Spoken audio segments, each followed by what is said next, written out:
I presume Sherry is still sick with the crud. She is. I hope the rest of us don't catch it.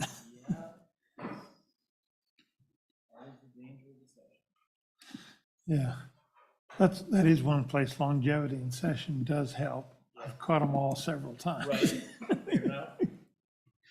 The immunities are there. Okay, we'll go ahead and get started. First bill we've got is the school finance mental health services.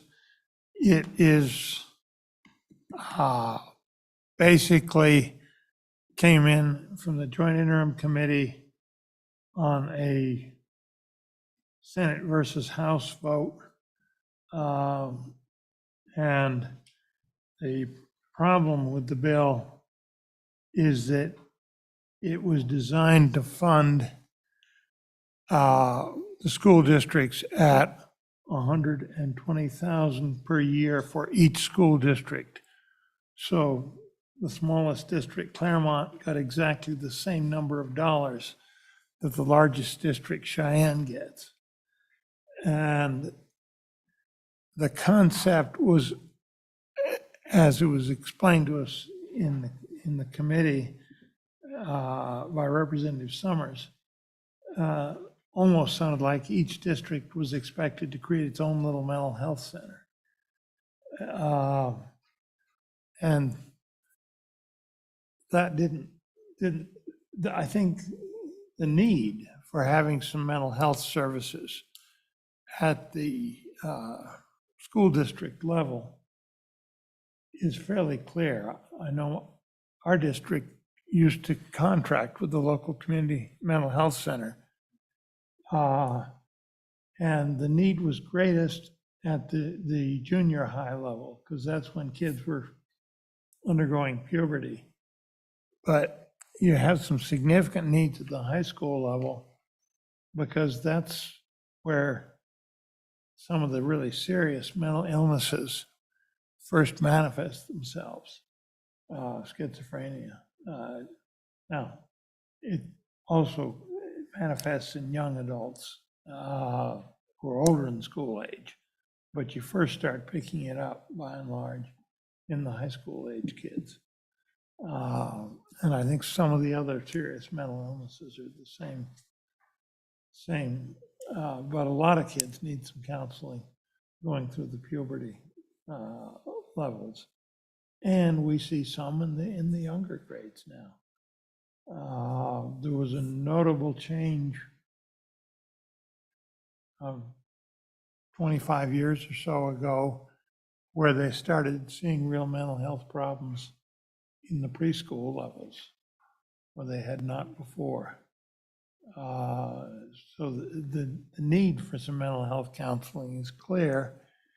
And I think a lot of it was previously picked up by the mental health centers. And when we refocused those on the individuals with serious mental illnesses and essentially defunded a lot of what else they do, I think the schools suffered. And I think we may hear a little about some of that. But that's what the bill does, is it's before you. There's an amendment, and we'll get to that. But what the amendment would do is a compromise on the per district versus the small districts versus the large districts issue. My initial plan had been to just simply say, okay, you cram this one down the Senate's throat, we simply won't hear it. But I think the need is real enough, so I think it's worth trying a compromise. What it does is 30,000 per district plus 4,250, which would per ADM, which would have the spending the same as what's in the bill. Because I figure if we go for more of the Appropriations Committee, we'll have trouble. And we don't really know what the funding ought to be. And then the current bill says that you can't put it in the standard budget, which is sort of typical, keep out of the Appropriations Committee trouble zone, so they can call it one time. What this does is say no, for the next biennium, we'll fund the first year. And if we do that, then the funding will carry until it's time for recalibration. And then the thought is that in the recalibration, we'd put it as part of the model. That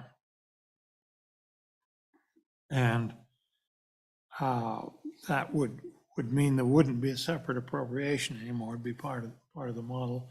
And we'd have 2 or 3 years actual experience to have some notion as to what's really needed and what isn't. So that's what we're thinking of with that. Any questions? I know Senator Brightman and Senator Ruffus were at the interim. Have I done violence to the explanation? Your office. Thanks, Mr. Chairman. I think this approach for the funding, in the interim, we obviously talked about the same thing, the concern for the funding levels being uniform rather than a system like this. I think this satisfies that interest that was expressed of trying to have a sensible approach while also recognizing that you can't do much till you get to a base level. So hopefully that's deemed a good compromise by the House. The one question I have is, you mentioned kind of having it operate for 3 years. Does the 3 years work within the appropriation and it's carried over? Is that the way it's structured? Well, the way it is, you don't touch the appropriation, which is for the next 2 years. But then going forward, you would for be another required appropriation on the regular budget. Yeah. Okay, understood. Thank you. If we've got it calculated. Well, I did a quick back of the envelope calculation and I came up with 11 million, and the appropriation is 11.5 million. So it's got to be in the right ballpark. Yeah. And I double checked on the math, and Tanya says that Matt Wilmarth and LSL calculated it out, and there's a little slop in there. We're a little under the total appropriation, but we don't really know what the ADM is going to be. Sure. Yeah, Mr. Chairman, when I did it, I just based it on 90,000 students, which we're always in that ballpark, and at that rate came up with that 5.5 million. And frankly, the 30,000 per district, I grabbed that out of thin air, trying to strike a reasonable balance. And that's so you know where that came from. It was just a matter of judgment. So with that explanation of what's going on, we're open for public testimony. State Department, do you want to lead off? Do you have any feelings here?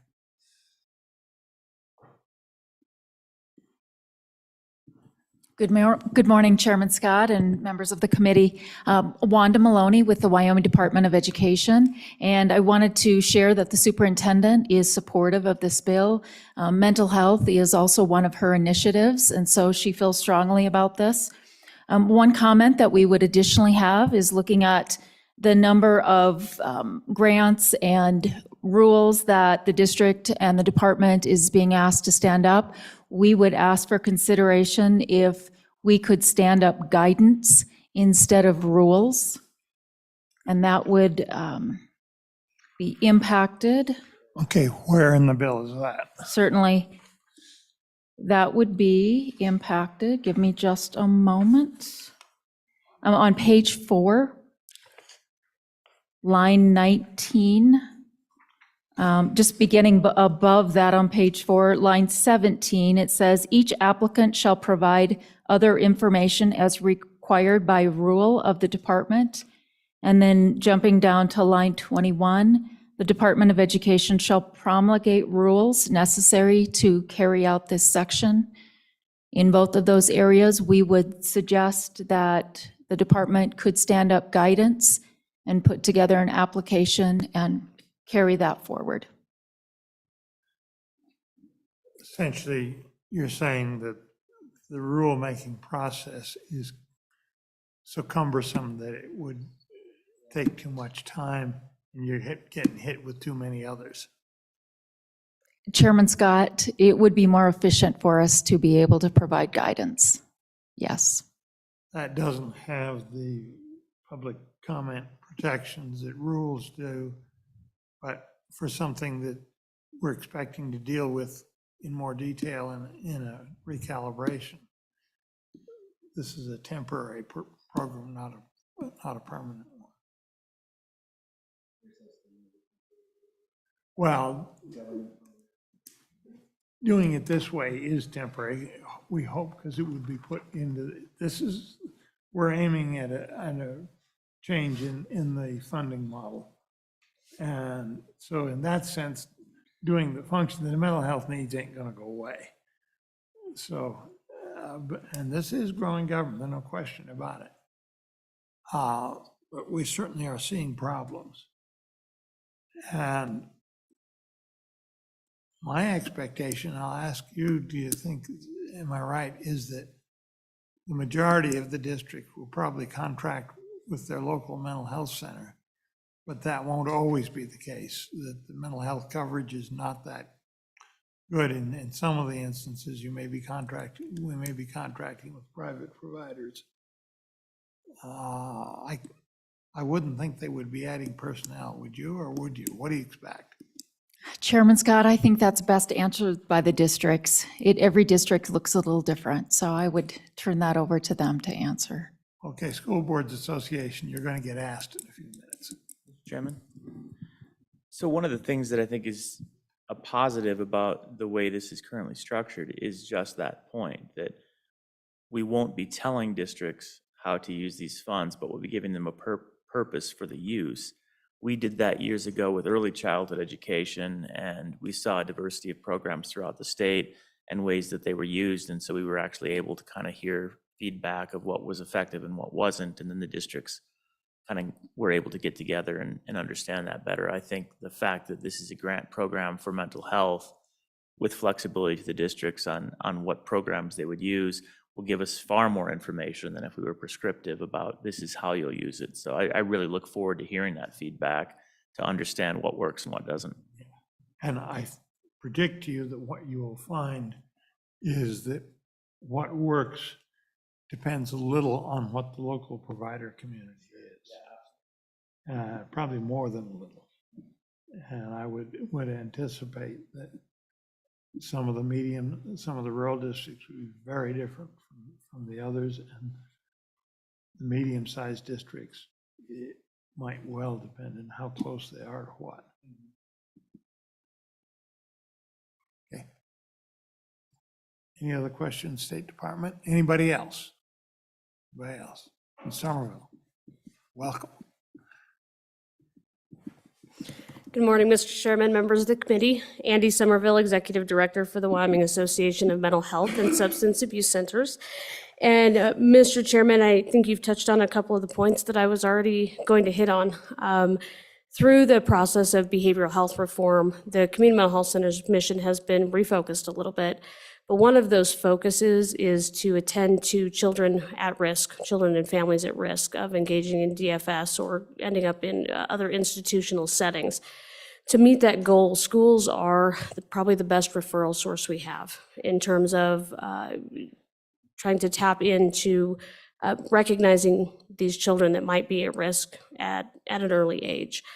Mr. Chairman, I would also add that the numbers that we see coming out in data in terms of children and adolescents, particularly probably age 12 to 17 in that middle school to high school range, we've seen data that says as many as 1 in 6 have mental health problems. We know that 50% of all serious mental illness will manifest by the age of 14. going forward. So again, having that touch point and early screening is incredibly important. The schools are certainly a very important piece of the continuum of care. In practicality and how this will work on the ground in discussions over the interim, we would imagine, and the discussions certainly show that a number of the school districts will contract with their community mental health centers, especially in the more rural and less populated counties where they just don't have a lot of choices for providers. And then, of course, but the school districts can choose to contract with private providers, and we've had those conversations as well. So I think there are a variety of options. I think we'll also see some conversations about how to do some of that in a regional mechanism between school districts that are in small areas in terms of how to put those resources together, whether it's contracting a full-time licensed counselor to be in there or whatever type of other program they're running. We really appreciate the flexibility in the bill. And so, Mr. Chairman, we would ask that you would support the bill.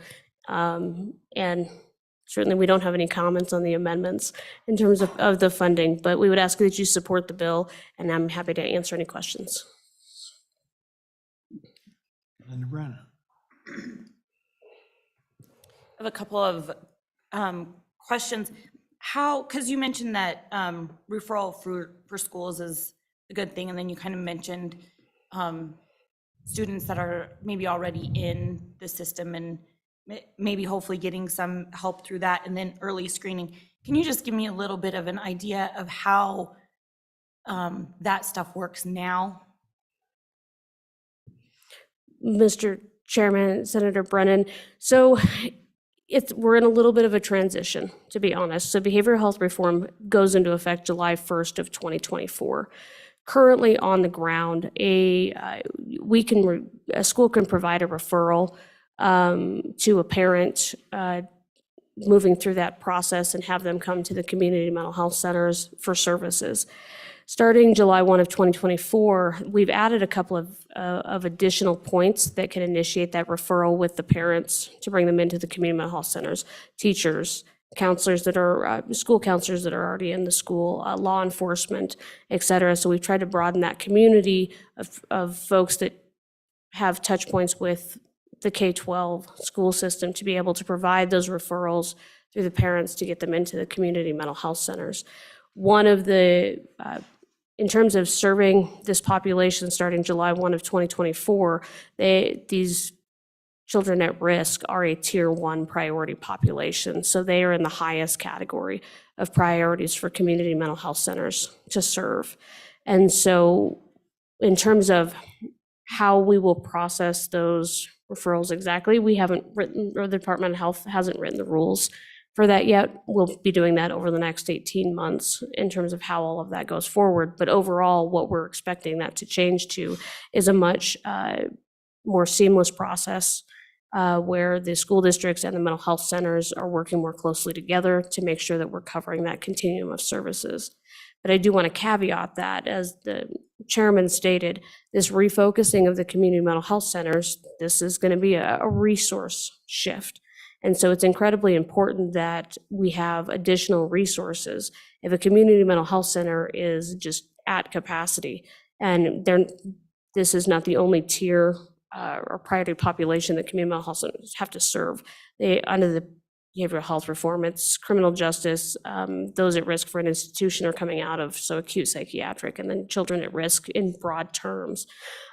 We need to make sure that we have other resources potentially on the ground to handle maybe the less severe cases if we're concentrating on trying to get the kids in with the most severe mental illness that need the most immediate help right away.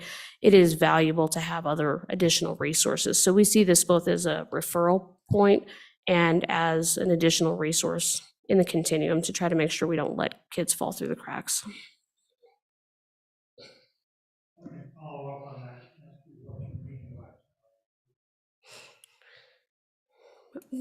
Mr. Chairman, I apologize. I did not bring my behavioral health reform definitions, but in general terms, and I can provide the committee with the specific definition as soon as we're done here, but it is somebody that has been referred as being at risk, as determined by law enforcement, a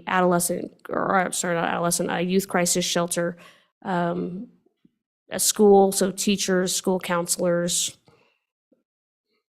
I believe that that is the list, but I will double check. In terms of what at risk for being involved with the DFS system means, that's the piece that I can't answer because those rules haven't been promulgated yet. So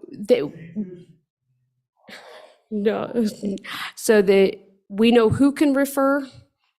What we don't know is what the word at risk for being involved with the Department of Family Services means. That's the rule that hasn't been written yet. That'll come over the next 18 months.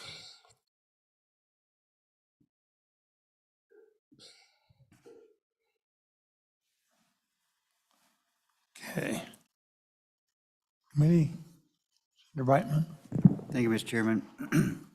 Trying to look up what the definition of behavioral health reform is, and searching on my phone, it pulls up an article from the American Mental Health Counselors Association. I'm assuming you guys are a part of that?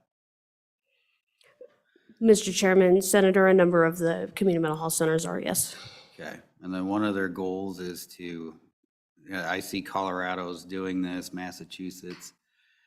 One of the 3 bullet items is dealing with systemic racism and inequality. And that, is this what's going to be taught in our K-12 system? That's why we're having more counselors, is to fight that systemic racism and inequality?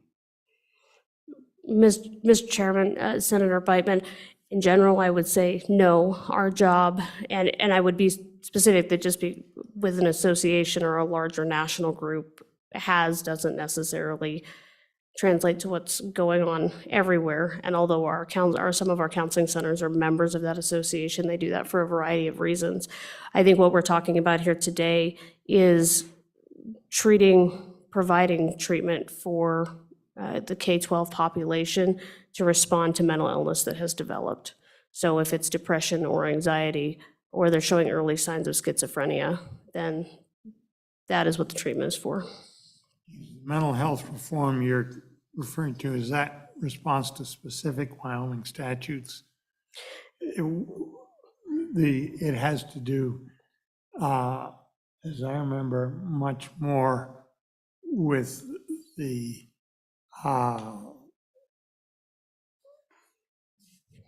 what was the population that was winding up in the state hospital and waiting for the state hospital? How did you refer to them? Yeah, Mr. Chairman, so when I say behavioral health reform, it refers specifically to House Bill 38 passed by the legislature in 2021 that sought to deal with a number of issues, including a growing state hospital waiting list, access for mental health care for the criminal justice population, and then helping with more focused on families at risk or that might be at risk of being involved with the DFS system or those that are in the DFS system already. It was about better resourcing and refocusing the community mental health centers' missions. What happened historically was that under Title 25, people are committed to the state hospital involuntarily for mental illness that is really threatens themselves or others. And the Judiciary Committee a number of years ago did a reform of that, and the counties had been paying for it, and they said the state would pay for it, but they were just concerned with the statutes and didn't pay attention to who's actually where the money was gonna come from.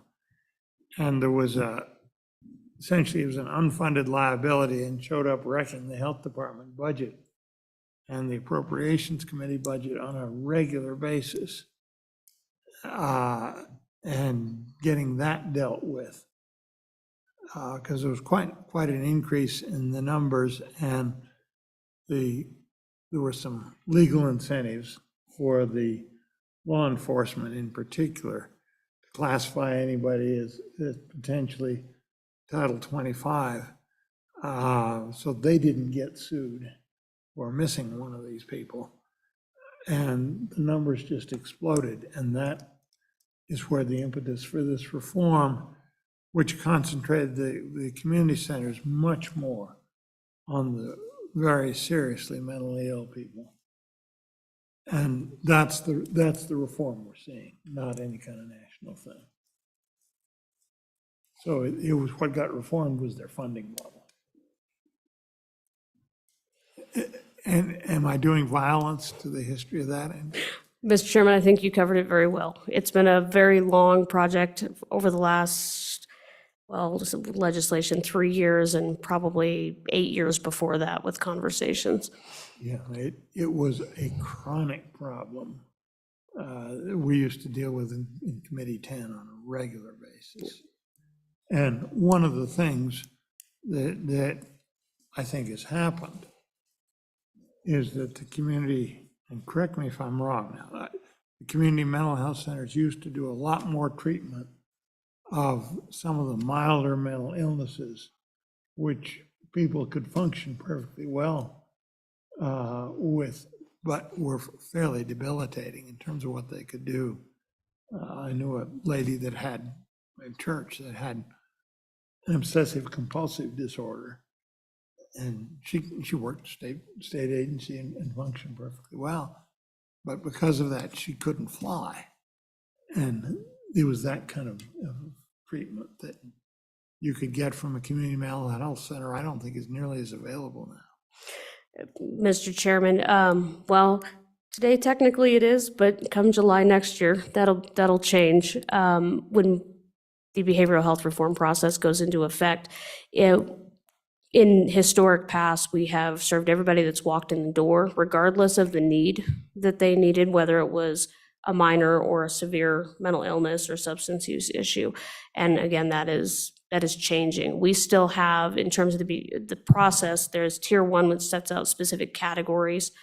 Tier 2 is what they've defined in statute as indigent high needs. And then tier 3, so that would be the last priority, is the general population for community mental health centers to serve. So that access will be limited down in terms of what the state of Wyoming pays for. And I think that's a good part of the push for this bill. Mr. Chairman, that was what I was going to say. I didn't like that bill, honestly, because of that factor where now we're going to need even more access to mental health in schools and elsewhere through programs like this, since we're basically pulling that function away from our community health centers. So certainly more need as we move forward because we're withdrawing those funds from that needed service. Yeah, and we've had a real unmet need in the very severely mentally ill. The transition back from state hospital has been a problem as long as I can remember.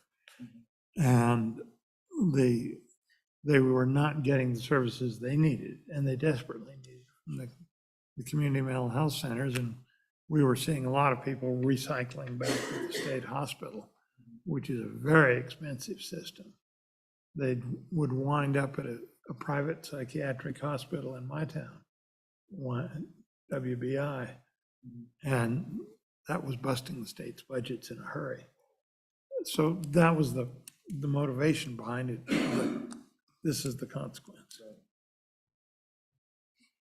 Andrea, any comments on that?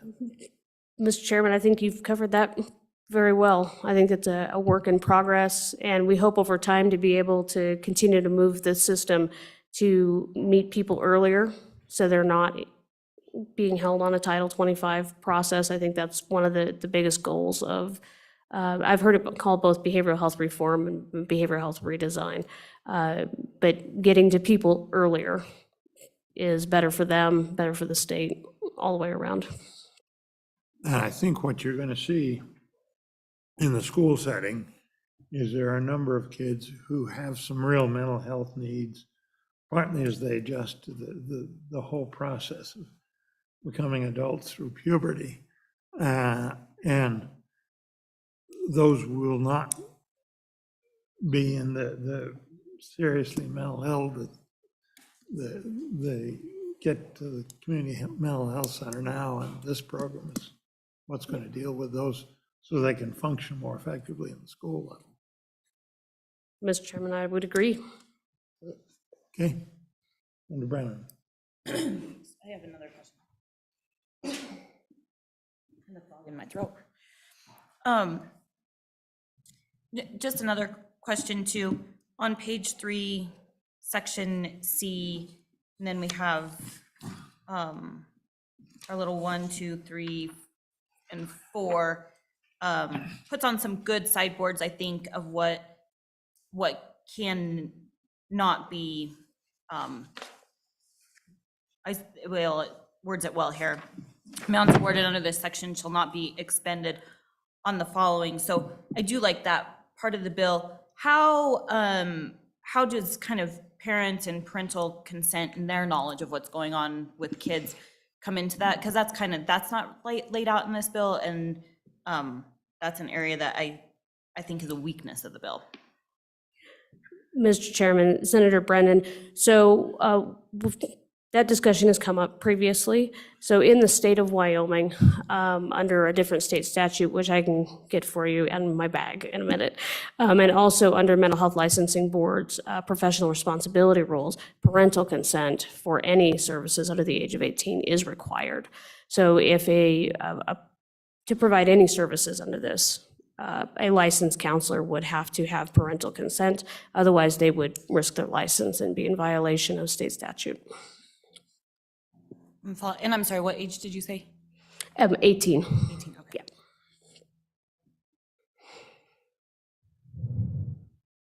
So this section, which is a House amendment, I believe. This was not present in the interim bill.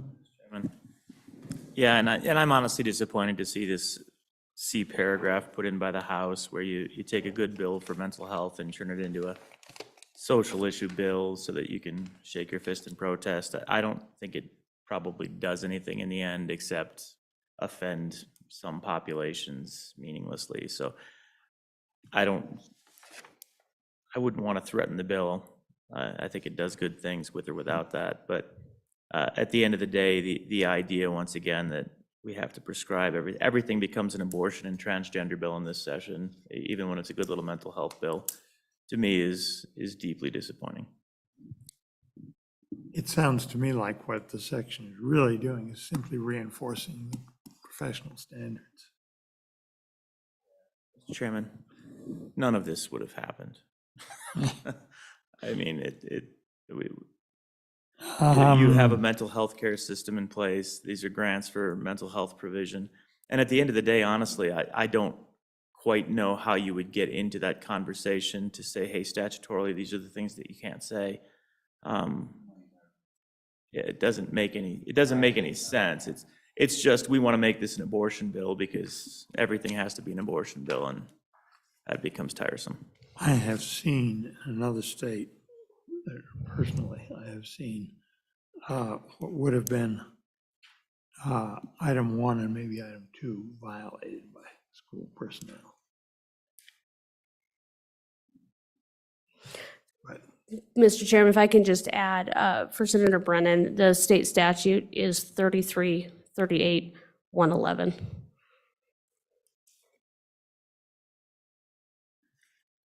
33, 38, 111. 111, and that provides that That's- parental consent is required for treatment. And then it is chapter 15 in the Wyoming Mental Health Licensing Board rules. Which professionals, that's professional licensure title, me- which professional? Mental Health Licensing Board. Okay. Mr. Chairman. Does that apply on a per visit basis, or can a district do this obscure opt-in and then it covers it for the rest of the year and you may not know if your child's being seen by a mental health professional without you knowing about it? Mr. Chairman, Senator Beitman, so that parental consent would need to come to the counselor. So the mental health professional would need to know that there was parental consent to provide that service. So I don't know that it could be an opt-in program for the school district at that level. But I'm going to confess to not being an expert in terms of how mental health and those pieces are set up in the schools. But at the end of the day, that consent would have to be translated to the counselor themselves. Any further questions? No. Okay, thank you Thank very you. much. Appreciate it. Who wants to be next?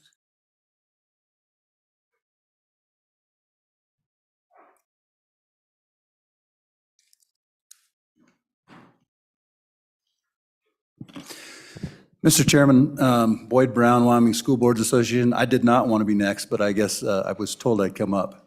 No, with all that, I think your question about what to predict with what's going to happen with school districts, I think you're going to see a lot of different things there. You guys are moving a bill through legislation right now to allow BOCES to apply for grants. I could see some school districts looking at trying to put a regional group together to be able to use this money to hire people for a BOCES and then being able to use that BOCES to service their students. I know that we have at least 1 or 2 districts that have health centers within their own school district already. They may be working to prop that up. I know one works with a local hospital, and I could see them continuing to do that. I know there's a district out there that contracts with 2 behavioral health private behavioral health places, and would probably, I would see them probably expanding that opportunity for students. And you may find a school district who has the ability to hire a mental health professional within their own district as well. So I think that the idea of leaving it as a grant and leaving it very wide will give you an opportunity to see exactly what the schools will do and see which ones are probably the most efficient and get the most help to our students that need that help. So I guess with that, I would take questions. Okay, questions for the School Boards Association?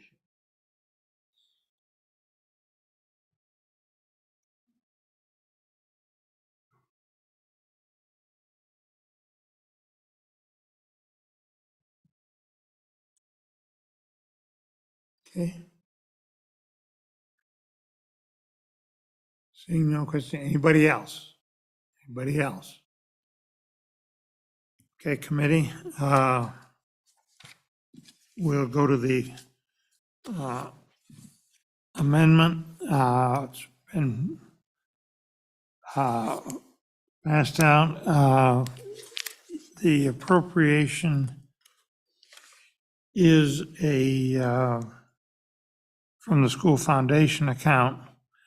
And it is for the 23-24 and 24-25 school years, and we're adding 1 year to that, because right now it says of the legislature's appropriation not to be included in the standard budget for the department for the immediately succeeding fiscal biennium, and we added a year to that so that we could carry it until recalibration. And the thought then is to put it in to the block grant funding model. So this is potentially an increase in the block grant funding model. So, I'll move the amendment. It's a good amendment. motion is moved by Senator Rothfuss. And you can see the way it's worded. This thing's would have to go to the Appropriations Committee in any event. Yep, regardless.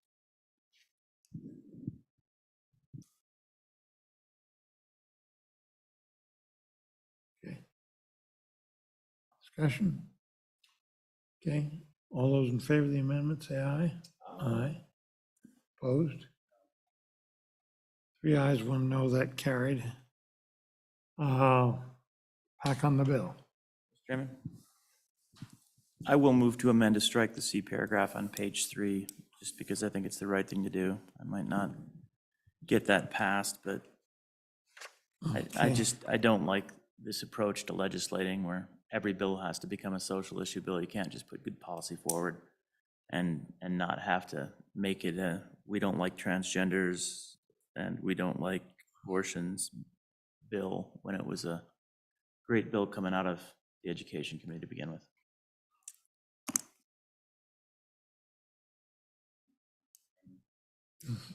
Right. I see where you're coming from, Senator Rothfuss. This is the reason why I don't like the bill, period. I mean,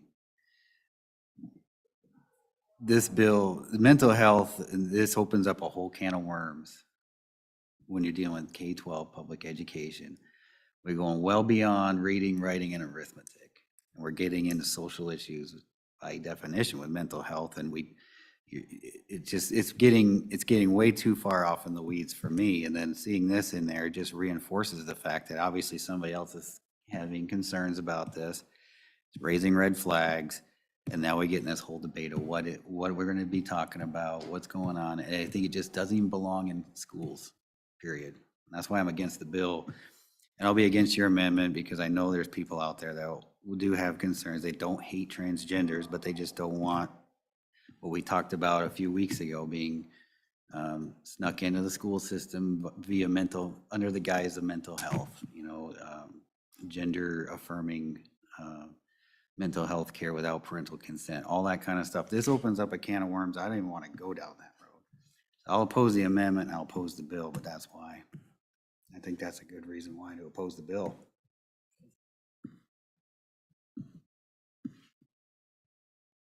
I'm going to oppose the amendment because I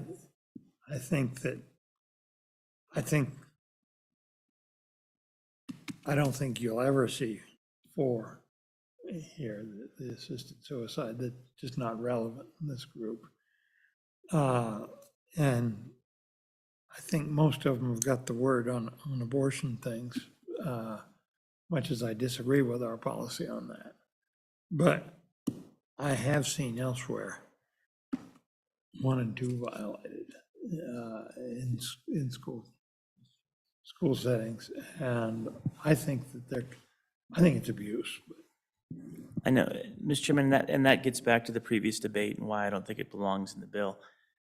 It is debatable. You and I don't agree on this, and the idea that we're going to pass judgment, and it's okay that we don't agree on it, but the idea that we get to pass judgment because a majority feels like you feel, as we're putting forward a mental health bill, is the root of the problem I have with it. This is not an appropriate way for us to legislate, to make moral decisions in every one of our bills, when at some point, maybe we'll go back to separation of church and state and try and keep the morality out of legislation. I would love to get back to that, where we're a government that passes laws about governing instead of about what we consider to be right and wrong from our own personal moral views. Again, my constituents aren't offended by Romanets 1 but by what might happen if a mental health provider recommended puberty blockers. That's not going to offend my constituents because we have different constituents and different people have different health needs. And that's literally why this doesn't belong in here, because you have a medical health care provider through mental health that is having a private conversation with an individual. And I do believe, Senator, that parents have to be involved pursuant to statute at this point. So I understand your concerns, but I do think they're addressed elsewhere in statute that's going to be required. But if I've got a parent and a healthcare provider, mental health provider, and a student, I don't know why they need the government to tell them what their conversation can be. I just don't understand it. But we want that because there are things that we don't like. So that's my thought. That's why I think we should remove it. I'm not going to win this motion, but I'm going to keep arguing about it for as many years as it takes to win. I will say that much of the legislation we've done has to do with morality, and all of Title VI does, which is our criminal code. Mr. Chairman, I disagree there, but that's a That's larger discussion. Senator Ruffus brought up a great point. The reason why there's strings attached to everything, whether it's we like them or not, is because it's government money, it's taxpayer money. And so if we're giving away taxpayer money to do mental health in schools now, you can absolutely bet there will be strings attached to how that money's been spent. If you don't like it, then we shouldn't do taxpayer money for mental health in schools. I think it should be up to the parents and our local community health organizations to work out mental health issues. I don't think it belongs in schools. I think school counselors can recommend to the parents, hey, your son or daughter may need to seek some mental health, start that conversation, and then take it elsewhere, take it outside of the schools. And then maybe work out a plan with that, through the family and the mental health provider that they seek. But I just don't think pumping taxpayer dollars out of the school foundation program, which is for schoolwork and paying teachers and running schools, we're putting healthcare and mental health now into the block grant. It's a huge, huge growth of government, huge overstepping of our bounds. So yeah, if you're going to put that money in there, there's going to be strings attached. Real quick response, and then I know we need to move on. The debate with the good senator about whether or not they should come from the school foundation and whether it should be in mental health, I think that's a good sound policy debate. I think that is within the parameters of what the legislature should be considering is this an appropriate use of school foundation funds? But when we go down that path, choose to or not to, the strings are not a requirement from the government. We can actually be neutral. When we choose to provide funds, we can step back and say, all right, we're going to provide the funds for this program, but we're not going to pass through our morality and judgment on the program. We're going to allow professionals in the space to make professional decisions. I think we can do both things. So I fully respect this shouldn't come out of the school foundation. That's a great policy discussion for us to debate. I disagree, but it's great. That's not the C paragraph. Okay. Question is on the proposed amendment to delete C paragraph on page 3. All those in favor say aye. Aye. Opposed? 3 noes, 1 aye. Mr. Chairman? Do I hear a motion on the bill? Well, real quick, one other idea, and maybe I just want to talk about it in committee. Senator Brennan and I talked through an idea of trying to get the Department of Education to maybe set up a statewide subscriber system for mental telehealth or something along those lines as a pilot that fits nicely under this concept. And the idea there is to use the economy of scale to offer a mental health service, and it could be a low-cost pilot. And I don't know if you're familiar with these, but you can, some insurance companies use them, some companies use them where you basically just have access to a telehealth. You can use your phone, you can use a computer, and you can have a conversation with a professional provider. There's fixed rates at that, and it's something that fits nicely with this, but it would be statewide as opposed to an individual district level. So it was just something I wanted to contemplate as maybe fitting in this bill where we could pilot a portion of the funds towards that, which would be for all states. And when Senator Brennan and I kind of worked that up, we thought even like a $250,000 pilot for a couple of years might really be handy as a means of providing uniform access across the state as a baseline, that if somebody just needed to talk to someone, they might be able to, again, within the parameters of the state. So I just wanted to throw that out there as a possible consideration and see what the rest of you think about that. We certainly don't have to do it, but I thought it fit well with the intent of the bill. You have some title problems. You're stretching the title. Creating a program for school districts to apply for competitive grants to assist in Yeah. that. You have that problem. Do you have a specific amendment worked out? No, I just wanted to see if there was interest, we could Then try and we've noodle on got a a- committee of the whole or something. A practical time problem. My guess is that what you do is kill the bill. If you succeeded.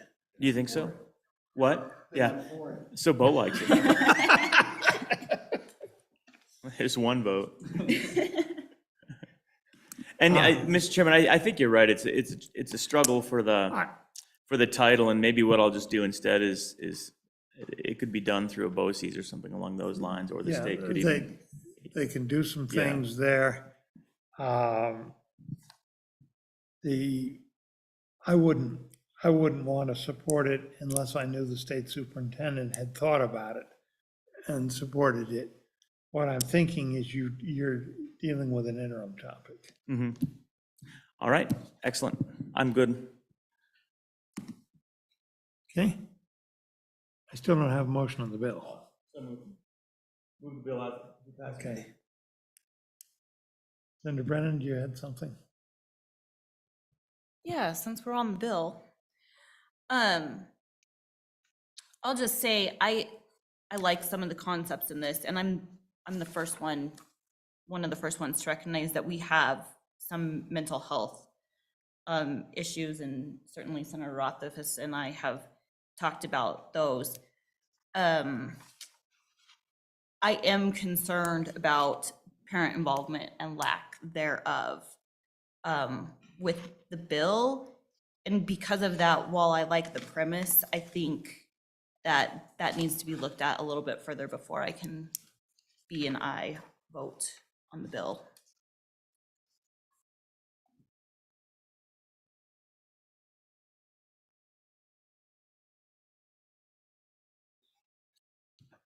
Do you think the bill would, an amendment requiring parental involvement and explicitly requiring parental consent, would that alleviate your concern? I think it would go a ways, and it would have to be more than just a consent at the beginning of something. I think parents really need to be brought into these conversations on their kids with mental health. And I understand that there's also HIPAA laws and all kinds of different stuff that counselors have to work under, but Yeah. I think there's just a whole area of that's. Okay. What I'm going to do, we're an advantage, we've got some time yet. I'm going to, with that, lay the bill back till Wednesday and see if we can't come up with an amendment that will satisfy your needs.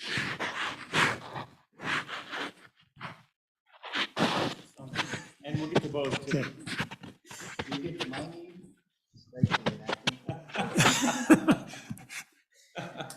No, that's a house custom. We don't do that around here. We just kill them dead.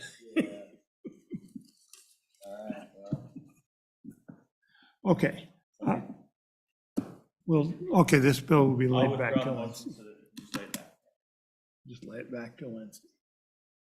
And see if we can come up with something. You and I got that job. Okay. Okay, that's all that's the only, we do have another bill in committee, but I'm under instructions not to put it out because it conflicts with bill that is passing in the House. Senate file, so.